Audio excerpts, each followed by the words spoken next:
Bienvenue à tous sur le plateau de Sagesse bouddhiste. Nous sommes ravis de vous retrouver ce dimanche matin. Nous avons souhaité explorer avec vous ce que le bouddhisme peut apporter dans notre quête de sagesse démocratique. L'idée que les gens peuvent vivre ensemble librement en tant qu'individus, égaux de fait et donc responsables les uns des autres, s'accorde dans son essence avec l'esprit bouddhiste. La démocratie moderne est basée sur le principe que tous les êtres humains sont foncièrement égaux et que chacun d'entre nous a un droit égal à la vie, à la liberté et au bonheur. Le bouddhisme reconnaît également que les êtres humains méritent tous un traitement digne et un droit identique et inaliénable à la liberté. Alors en quoi le bouddhisme peut-il donc nous offrir de nouvelles ressources ? Quelles grandes figures de résistance non violente peuvent nous inspirer ? Quelles sont les qualités à développer en tant que citoyen ?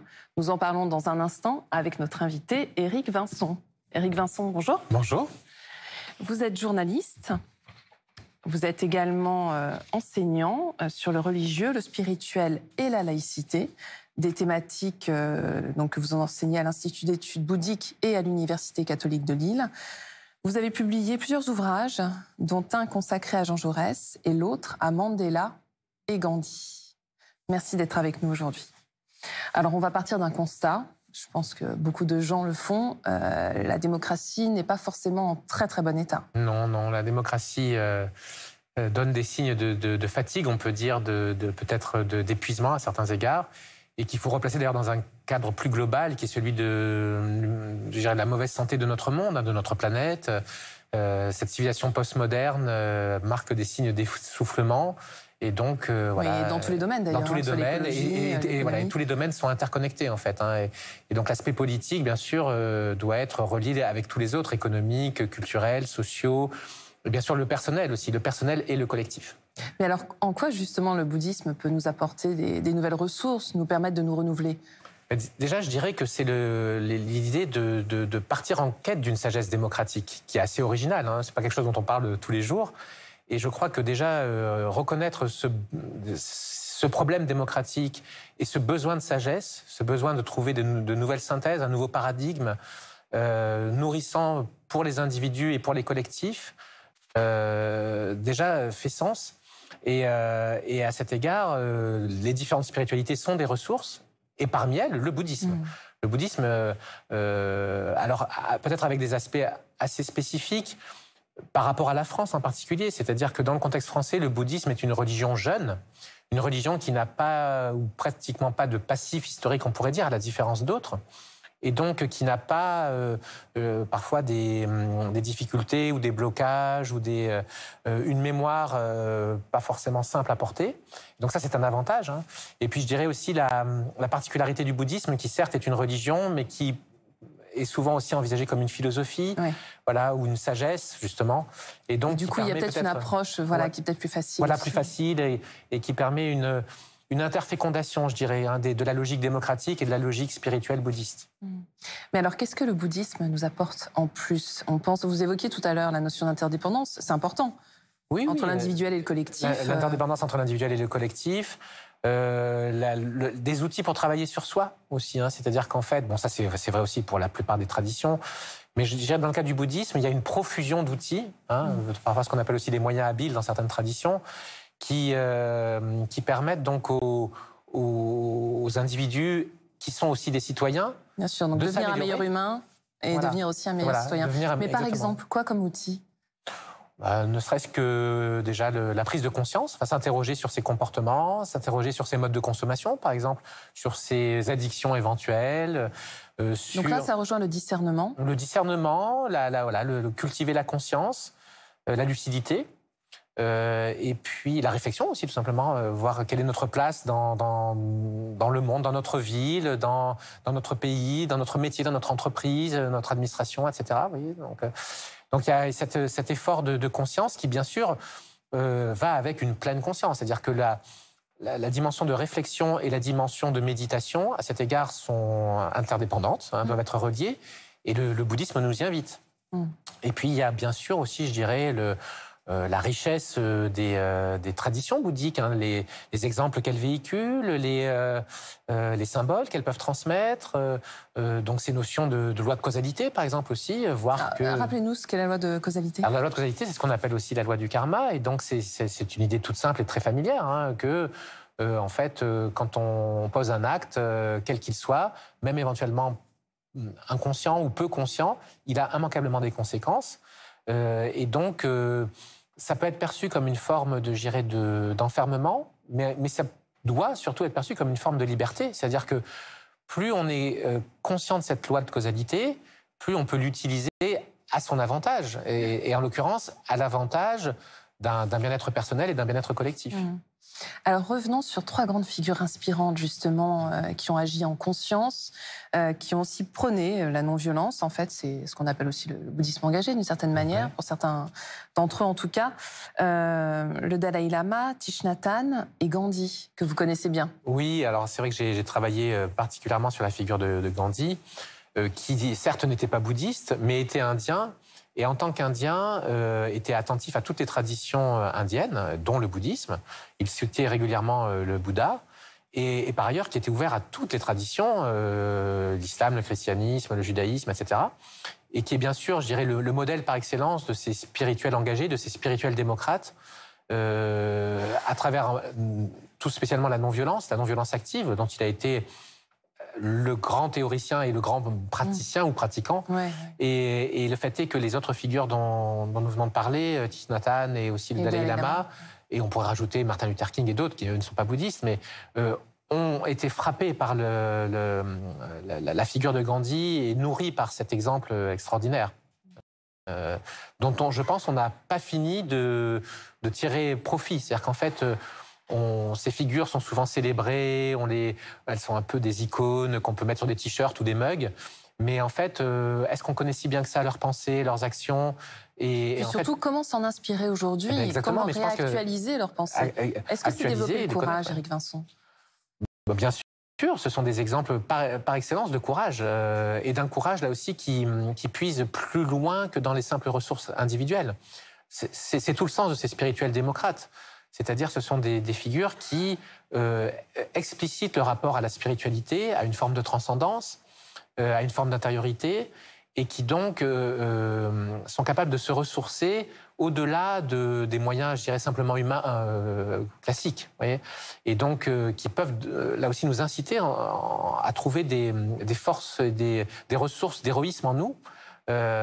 Jean-Marie Pelt avait écrit un livre qui s'appelait Héros d'humanité pour parler de ces figures, et voilà, donc il y a cette dimension d'héroïsme à laquelle nous aspirons, je pense aussi tous plus ou moins, ce sont des figures qui nous font grandir, qui nous permettent de grandir, et puis souvent qui nous donnent aussi des conseils, à la fois des exemples frappants, mais des conseils pratiques aussi par leurs écrits.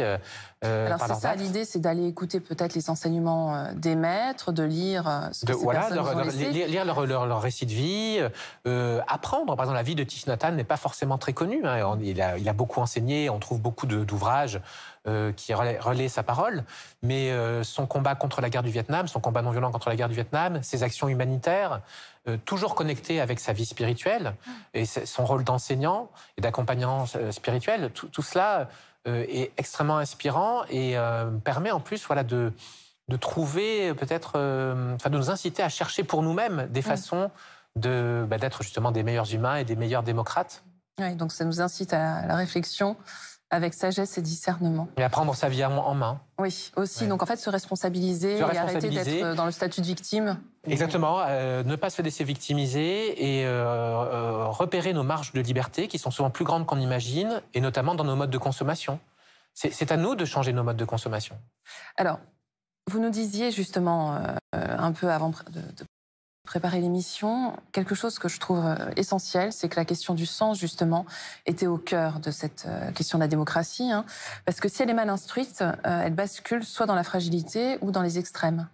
Oui, tout à fait. C'est-à-dire que la démocratie, en tout cas dans son fonctionnement à la française, visiblement ne répond pas à certaines questions essentielles. La question de la vie et de la mort, la question du sens de la vie, la question du bien et du mal, la question du bonheur, toutes ces questions qui sont nos principales questions humaines, ne sont pas traitées au journal de 20h ou à l'Assemblée nationale, en tout cas le plus souvent. Or, on a besoin de connecter cette actualité politique, politicienne ou médiatique ou administrative à ces questions essentielles. Et c'est ça qui, justement, fait sens pour les humains, qui leur permet de se déployer, de se développer et de s'accomplir comme être humain. Et donc là-dessus, on a un besoin vital, je dirais, de reconnecter ces dimensions qui ont été, je crois, particulièrement séparées dans notre culture française, pour différentes raisons. On pourrait dire peut-être une laïcité mal comprise ou comprise de façon très restrictive, un matérialisme, un individualisme qui conduisent justement à finalement raréfier des ressources essentielles à une bonne vie humaine, à un bien vivre ensemble. Alors, Éric Vincent, pour terminer cette émission, j'aimerais qu'on reste sur des exemples très concrets, puisqu'en fait, ce qu'on a compris, c'est qu'il fallait mettre plus de conscience, réinterroger aussi peut-être nos habitudes. Oui. Hein. Alors, quelles qualités on doit développer? On imagine celle de dialogue, d'écoute, de bienveillance. Bien sûr, la non-violence, comme on disait, Voilà. toutes ces qualités humaines qui sont communes à toutes les traditions, mais que la démocratie par elle-même n'a pas tellement de capacité à développer. C'est-à-dire que, vous voyez, liberté, égalité, fraternité, magnifique. Mais comment devient-on plus libre? Comment devient-on plus fraternel? Comment accepte-t-on d'être dans une position d'égalité et surtout de relier liberté, égalité, fraternité? C'est un défi ouvert et sur lequel on n'a pas beaucoup d'aide, je dirais, institutionnelle ou autre. Donc là, je pense qu'on peut aller chercher de l'aide du côté des traditions de sagesse. Et par exemple, la méditation, très concrètement, silencieuse, nous permet d'être plus libres, nous permet de repérer des fois des habitudes qui nous contraignent ou des addictions ou autres, et de travailler sur nous-mêmes. Donc ce sont des exemples très concrets. Et puis je dirais, il y a aussi tout ce qui peut se passer autour des centres bouddhistes. C'est-à-dire c'est très discret pour l'instant, mais je crois qu'il y a des solidarités qui se mettent en place. Il y a un besoin de faire vivre justement concrètement ces valeurs à la fois démocratiques et aussi écologiques, et aussi qui sont celles du Dharma, mais qui font émerger peu à peu le monde de demain. Éric Vincent, la voie du milieu qui est au cœur de l'enseignement du Bouddha, on imagine que ça peut être un outil utile pour nous dans cette quête de sagesse démocratique. Tout à fait, c'est une notion fondamentale et qui nous permet notamment de prendre conscience du danger des extrêmes et du fait justement que les extrêmes opposés, d'un certain point de vue, se rejoignent et sont toujours destructeurs. Et donc la voie du milieu, à la fois par sa dimension, je dirais, méditative, une recherche d'un équilibre intérieur, et en même temps dans le comportement, donc fuir tout ce qui est excessif. Et donc c'est un exemple pour nous, en effet, qui peut nous aider à incarner, à concrétiser cette sagesse démocratique inspirée par le bouddhisme. Eh bien, allons-y. Merci Éric Vincent. Merci. Et pour aller plus loin sur ce sujet passionnant, voici quelques ouvrages de notre invité Éric Vincent et Sophie Viguier-Vincent, Mandela et Gandhi, publiés chez Albin Michel.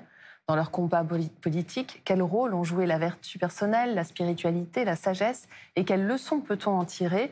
En quoi chacun a-t-il échoué ou réussi?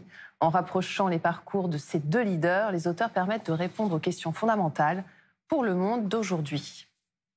Nouvelle réalité, l'âge de la responsabilité universelle du Dalai Lama, publié aux éditions Les Arènes. Ce manifeste de la responsabilité universelle est un texte inédit mettant en lumière la communauté de destin de l'humanité.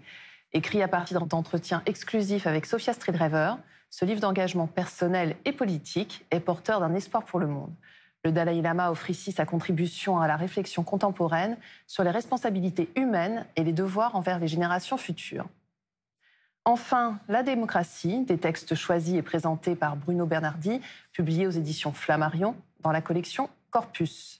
Alors que la démocratie est en passe de devenir, dans le discours contemporain, un terme vide, il est urgent de relire les penseurs qui se sont attachés pour la critiquer, à la questionner et à lui donner sens. Cette anthologie rassemble les plus grands textes sur ce sujet, de Platon à Habermas, en passant par Aristote, Cicéron, Spinoza ou encore Montesquieu. C'est la fin de cette émission. Vous pouvez la revoir pendant un mois sur France.tv. Nous vous souhaitons un très très beau dimanche.